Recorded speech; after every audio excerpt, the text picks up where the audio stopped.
Morning, it is, what is it? It's just coming up to 8 AM on a Thursday. I am back in Bristol on my way to Copart again. This time, well, what am I doing? I have bought an Audi A4 all-road or something like that, the sort of semi 4x4, so it's a Quattro Audi, and it's basically the replacement for this thing, I am going to sell this.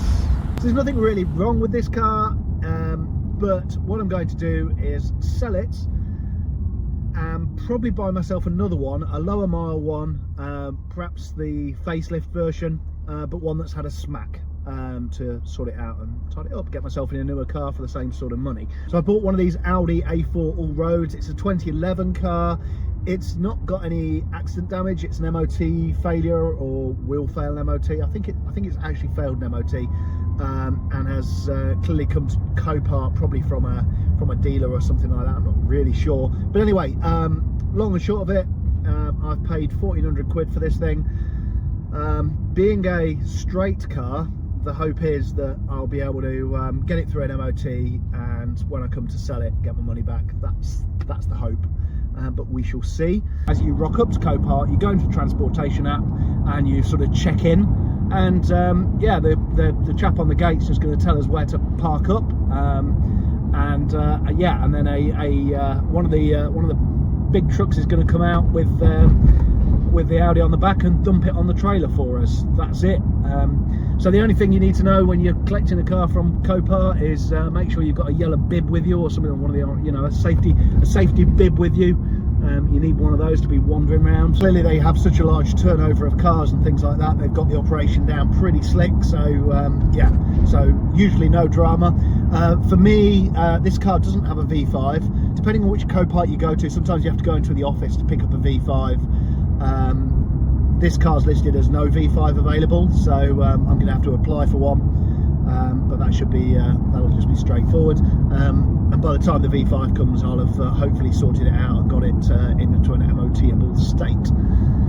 So yeah, I'm just coming up to the turn off for the Copart lot now, so yeah, I'll catch you later.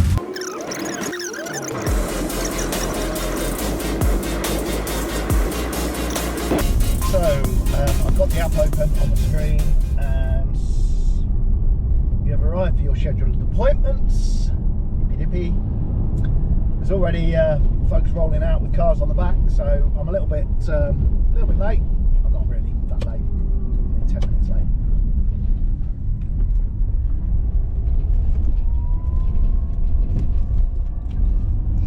So we just check in. I accept the terms and conditions.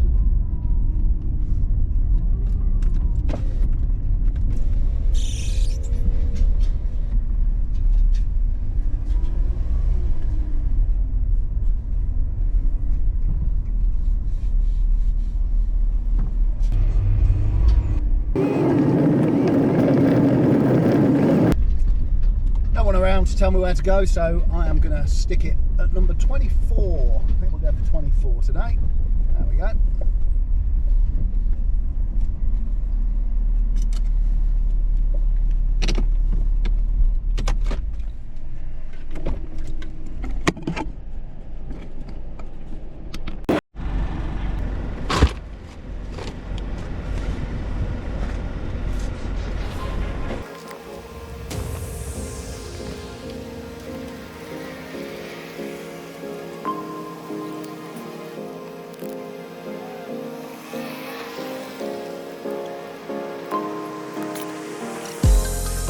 A few moments later.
So she is looking much cleaner. I've jet washed, scrubbed, whatever. Interior looks okay now. It was a bit grotty inside. And the rear looks okay. It's just, yeah, seats need a bit of a clean. And then the rear, found all the bits. It had all the little parcel shelf stuff. It's got these adjustable kind of slidey things in your boots, so it stops stuff moving around, and the little funky parcel shelf thing. So as a cheap car, she's good. The problem is definitely underneath. Originally at Copart, I had a look when it was on the trailer. You can see it's kind of a little bit grotty on this whole rear subframe. Rear shocks, actually rear shocks don't look too bad. The rear arms look okay, and the mount up there, yeah, it's okay, it's solid, everything's solid up there. Now Audi, in their infinite wisdom, stuck little plastic panels to protect the rear subframe, but what that basically means is these little panels here, all the water and grot and stuff like that sits inside this little thing because they get bunged up. They've got a hole in them to let water out, but they get bunged up and stuff sits in them. And then what happens is that and the other side, again, same thing. There should not be holes just here. So this, for a, what is it, a 12-year-old car, I mean, yeah, that's not good. So what can I do about that? Well, obviously we can take the, well, obviously this rear subframe's got to come off. We can do the Land Rover patching type thing, I guess. We can patch it like we would a Landy. Just to interject, I've seen posts about welding not being allowed on subframes. That doesn't seem to be the case. It is an acceptable method of repair. But obviously what I need to try and do is see if I can get hold of another rear subframe. So we shall see.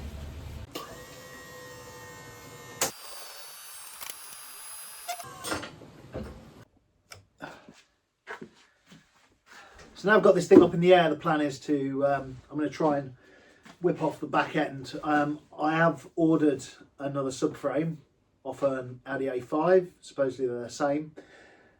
So plan is, while it's in here, I'm just going to pull off the rear wheels, take a look, see what undoes and bolts, that kind of thing. All the pictures I've seen of these things used show the whole rear suspension, so the rear shocks, the diff, etc., all still attached to the rear subframe, just dropped.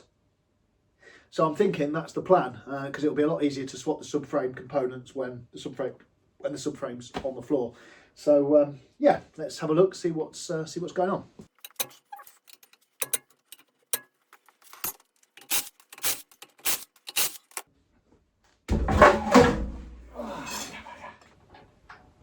Definitely need some rear brake discs. These look far too knacked. So quick look on eBay and I came across this set of pads and discs, front and rear, for 80 quid delivered, and they are coming from Germany. I don't know, doesn't make much sense, right? But whatever, I've clicked buy, so let's see what happens. So got some WD on that little bracket there, and then this one here, I'll just undo the bolts that are holding that one in. Exhaust off, I've just chucked it down the bottom, slid it down the bottom over there. So offering the two up, and I think we're good. The A5 is indeed the same as an A4. So I've got to disassemble the existing subframe to put all the components onto the new subframe, well, the new old subframe, new to me subframe. But as I say, I'm going to just hit this with a bit of a wire brush, something like that, and chuck some chassis black on it. All right, so we chuck some paint on the underside of that, and then here we need to start pulling this apart. So obviously all we've got is 4 lots of bolts, I guess, holding each side on, and then we've got 3 bolts holding the and the diff in place. So there's one down there underneath and 2 at the back. Hey Charlie, buddy. Yeah, the dog's in here. Yeah, so I might just spin a few of these bolts out and see what comes loose. Okay, so unbolted all the wishbones and just lifted it and the diff, and lifted it over the front of the old manky subframe. A couple of bolts that wouldn't come out, but a bit of heat with the gas torch, and yeah, no issues. Right, so get this old subframe out of the way and get a new used one ready to go. All back together, bolted together anyway. Got to try and get it back under here.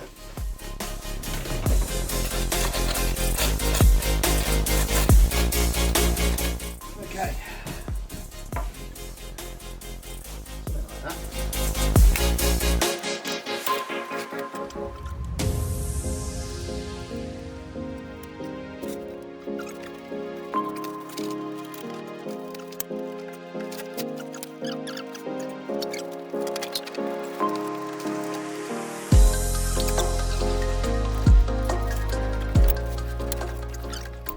So the back end's all bolted back on and looking like it should.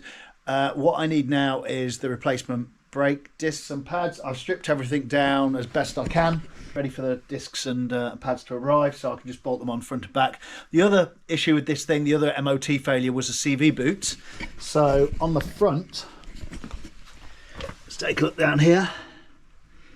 So down here we have general of CV bootiness, so we'll need to replace the CV boot on this thing. So this other side I've stripped down again the brakes, ready for the new discs and pads, but yeah, the CV boot on this side is looking good, so happy days. So I'm going to call it for now. Next video we'll get the CV boot on, get the brakes fitted on this thing, and yeah, see if we can get it serviced and MOT'd and back on the road. Thanks so much for watching. See you again soon.